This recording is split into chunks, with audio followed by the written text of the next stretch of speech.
can cost you and run you up a lot of money. Okay, so just make sure the person trustworthy. Hi everyone, my name is Cavell. Welcome to my channel. If you are new here, thank you so much for stopping by. If you love the content, go ahead and subscribe, and if you're returning, welcome back. So in today's video, I'm going to be detailing the steps you should take when you're building a house, particularly building a house in Jamaica. So if you always thought of building a dream house or just building a house in general and you don't know where to start, this video is for you.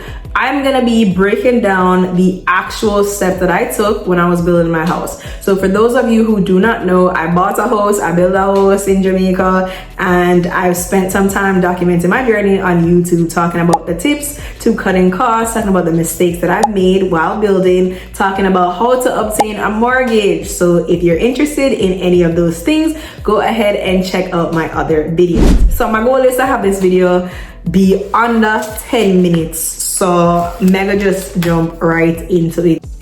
So the first step is to decide the purpose of the property. When deciding the purpose of the property, you want to consider things like, is this property for your family? Is this property for retirement?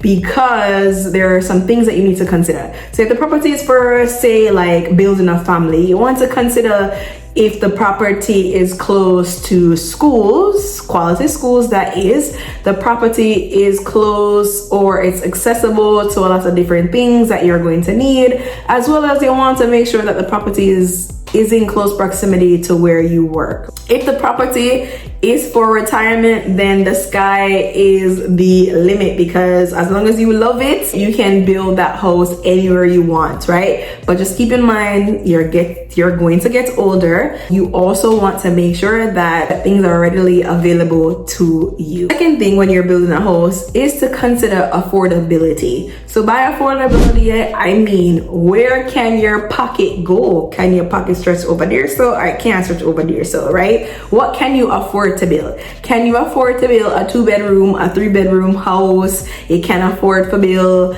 upstairs, downstairs, whatever the case may be. You just need to know how much you can realistically afford. You've secured the location, right? And you love it. You're going to need an architect or a draftsman to go ahead and draft some plans. You want to make sure that person is registered, they're reliable, and you've seen the quality of their work. If he or she is a good architect or a draft person, they're going to consider the layout and make sure that it is the best layout for you. If not, you need to consider it yourself. So the fourth thing that you need to do is that you need to now get those plans approved. You're going to take the plans to the municipality, and they're going to either deny or approve those plans. You don't have to worry too much in terms of like getting the site surveyed to kind of figure out if the place is too rocky, if it's swampy, etc., because that is supposed to be the job of the municipality. You're supposed to bring the plan to them, and they're going to say to you, okay, I see that on X plan you want to build something going up. However, that is not gonna happen because the structure is not suited to go up that high, right? They're gonna say no, they're not gonna approve it. Once the plan is approved though, they're going to give you a notice of intention to build, and that just lets your neighbors know that you are going to be putting up a new construction in the residence. Something to note, that your neighbors can contest this, but I'd assume that it'd have to be like numerous complaints or something for you to end up in a position where you cannot build because your neighbors do not want you to build. The fifth thing is that you need to have a good contractor, somebody that is trustworthy, someone that is reliable. Recommendation is usually the way to go because they are recommended because of the work that they've previously done. If you're going with a contractor, be sure to look at the work that they previously done. Yeah, honestly, this stage can make or break things, because not having a good trustworthy contractor can cost you and run you up a lot of money. Okay, so just make sure the person trustworthy. So the sixth thing that you need to do is to get an estimate of what the materials are going to cost, right? So this is a bill of quantity. So bear in mind that some materials will be purchased on a stage by stage basis, right? So initial materials are going to be like the the blocks, the steel, the gravel, sand, etc. So those are some of the initial materials. So other materials like the windows, the doors, those get purchased at a later stage of construction. Construction is going to be very important to monitor the entire process, and if you can't get someone reliable to monitor, for example, you know the blocks are going up soon, you need to ensure that someone is there to watch that every single block pocket is being filled. For example, the bar that is needed is there,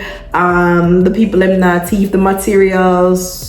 If you said that the staircase was supposed to be on the left, the staircase is on the left and it don't end up on the right. Like, just a bunch of different things to like keep in mind. So for the different stages of construction, I also have a video. I'm going to link it in the description below so that you can click on that, like the line down of the foundation, the digging up the foundation, the walls going up, all the work for you to see in much detail. So once construction is completed, go ahead and go through everything to ensure that it is exactly how you want it to be. We've reached the end of the video. I hope it was helpful. If you're about to start your construction journey, I'm wishing you all the best and I hope that everything goes smoothly. If you like the video, go ahead and give it a like, or comment below some tips that you have for new builders to consider when they're building their home. Sharing is caring. And thank you so much, as always, for stopping by, and I'll see you in my next video. Bye.